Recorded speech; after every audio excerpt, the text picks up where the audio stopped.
शुभारंभ किया जाए।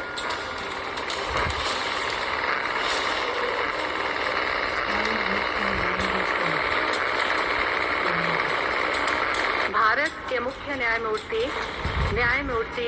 श्री भूषण रामकृष्ण गवई।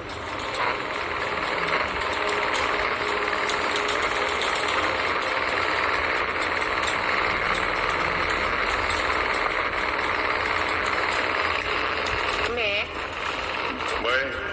भूषण रामकृष्ण गवई, जो भारत के उच्चतम न्यायालय का मुख्य न्यायमूर्ति नियुक्त हुआ हूँ, जो भारत के उच्चतम न्यायालय का मुख्य न्यायमूर्ति नियुक्त हुआ हूँ, सत्यनिष्ठा से प्रतिज्ञा करता हूँ सत्यनिष्ठा से प्रतिज्ञा करता हूँ कि मैं विधि द्वारा स्थापित भारत के संविधान के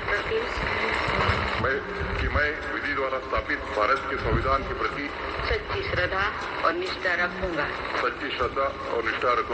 मैं भारत की प्रभुता और अखंडता अक्षुण्ण रखूंगा।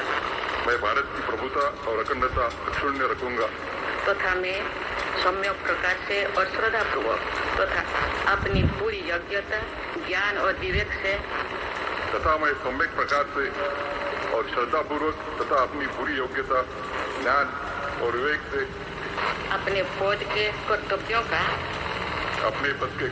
का भय या पक्षपात, अनुराग या देश के बिना पालन करूंगा। भय या पक्षपात, अनुराग या देश के बिना पालन करूंगा तथा मैं संविधान और विधियों की मर्यादा बनाए रखूंगा। तथा मैं संविधान और विधियों की मर्यादा बनाए रखूंगा।